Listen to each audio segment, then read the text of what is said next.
Bonjour, bienvenue dans le premier épisode de Kezako. Aujourd'hui nous allons parler de la banane. Nous allons commencer par un petit peu d'histoire et nous allons dérouler la fiche que j'ai faite concernant la banane. Bien sûr vous retrouverez toutes les sources dans la description. Commençons par un petit peu d'histoire. La banane est le fruit ou la baie dérivant de l'inflorescence du bananier. Les bananes sont des fruits très généralement stériles issus de variétés domestiquées. Seuls les fruits des bananiers sauvages et de quelques cultivars domestiques contiennent des graines. Les bananes sont généralement jaunes avec des taches brunâtres lorsqu'elles sont mûres et vertes quand elles ne le sont pas. Les bananes constituent un élément essentiel du régime alimentaire dans certaines régions, comme en Ouganda, qui offrirait une cinquantaine de variétés de ce fruit. Les formes sauvages Musa acuminata et Musa balbiciana, qui donnent les bananes actuelles, se rencontrent encore aujourd'hui dans une grande partie du sud-est asiatique, de l'Inde à la Papouasie-Nouvelle-Guinée. On retrouve dans ces régions des bananiers sauvages riches en graines et pauvres en pulpe dans les milieux ouverts. Le centre de domestication primaire semble être les hautes terres de Papouasie-Nouvelle-Guinée. Il y a 6950 ans à 6440 ans avec Musa acuminata. Des traces de production bananière pour une consommation humaine datant d'environ de cette époque en Nouvelle-Guinée. Leur diffusion s'est rapidement étendue dans une zone qui va de l'Inde au sud de la Chine via la Birmanie, de Taïwan jusqu'au nord de l'Australie et la Polynésie via les Philippines, l'Indonésie et la Nouvelle-Guinée. Parlons maintenant des variétés.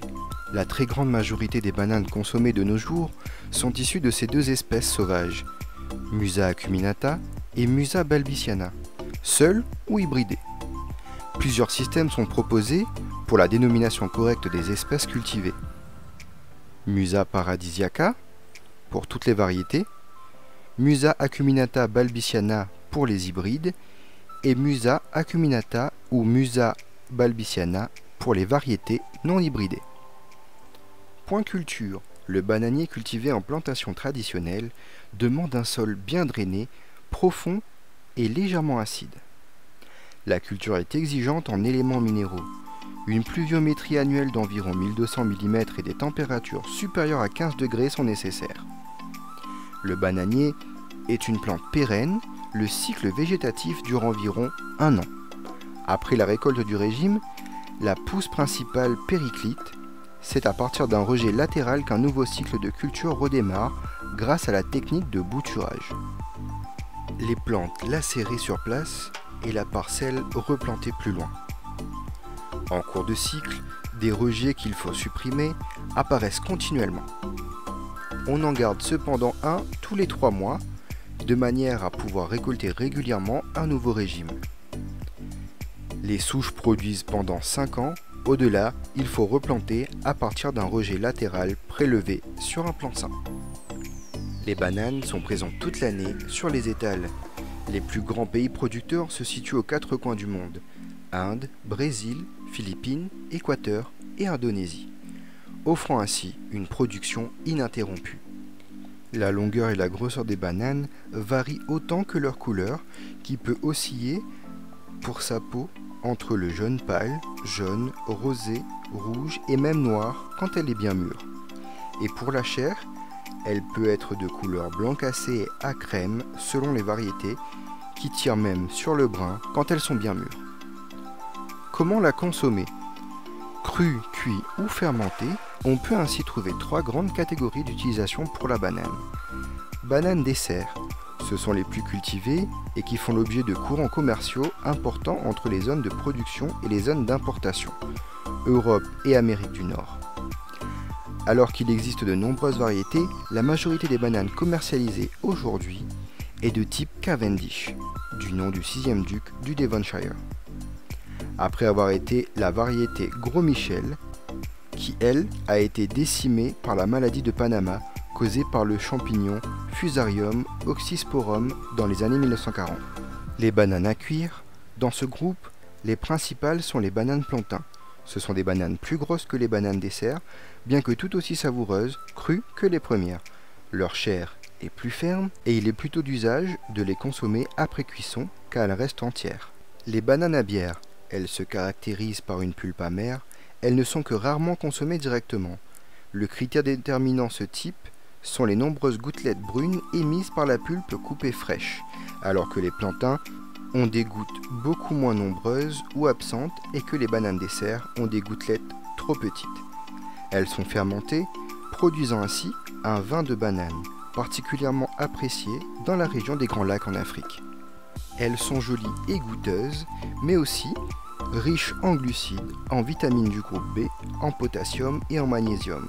La banane se digère facilement, ce qui en fait l'un des premiers fruits recommandés lors de la diversification alimentaire des jeunes enfants. Bien pourvue en vitamines du groupe B, notamment en vitamine B6 et en vitamine C. La banane contient également une quantité importante de minéraux, potassium, magnésium, cuivre, phosphore et fer. La banane offre une teneur en glucides particulièrement élevée. Il constitue l'essentiel de son apport énergétique. Le taux des protéines reste faible, mais légèrement supérieur à celui des autres fruits. Les lipides ne sont présents qu'à l'état de trace, mais jouent un rôle important dans la saveur et le parfum de sa chair. Ces fibres sont abondantes, ce qui explique l'absence d'effets irritants pour les intestins. Doit-on y faire attention ? Dans certains cas, oui. Les protéines de la banane peuvent être à l'origine d'une allergie orale. Ce syndrome touche certaines personnes allergiques au pollen. La personne allergique présente des démangeaisons et des sensations de brûlure à la bouche, aux lèvres et à la gorge après avoir consommé ou touché l'aliment incriminé. Les symptômes peuvent disparaître en quelques minutes. Il est cependant recommandé de consulter un allergologue afin de déterminer la cause de la réaction et les éventuelles mesures de précaution à prendre. Les personnes allergiques au latex peuvent présenter une hypersensibilité à la banane ainsi qu'à d'autres aliments comme le kiwi et l'avocat. Elles doivent rester vigilantes quant à la consommation de ces fruits et consulter un allergologue en cas de doute. Un fait intéressant sur la banane. Milena Rodrigue Boniolo a testé la poudre de pelure de banane comme support de filtration des métaux lourds ou radionucléides de l'industrie nucléaire dans l'eau et les usines d'engrais, cadmium contaminant naturel des phosphates. Cette poudre ajoutée à l'eau, fortement mélangée durant 40 minutes, en extrait environ 65% des métaux lourds. L'opération pouvant être répétée, sa charge négative lui permet de fixer les ions métalliques positifs. Voilà, c'est la fin du premier Kezako sur l'alimentation. J'espère que vous avez trouvé cela intéressant et que je vous ai appris quelques petites choses. Bien sûr, toutes ces informations sont à prendre avec des pincettes. C'est des informations que j'ai récupérées ici et là sur internet. Donc je n'ai pas la science infuse, mais en tout cas, c'est avec plaisir que je vous partage les informations que j'ai pu trouver. Bien sûr, si vous avez des informations qui pourraient compléter ma vidéo, n'hésitez pas à me le mettre en commentaire ou à m'envoyer un petit mail à inthekitchen479@gmail.com. Avec plaisir, je vous lirai et je vous ferai un coucou dans la prochaine vidéo. Merci à tous, à bientôt.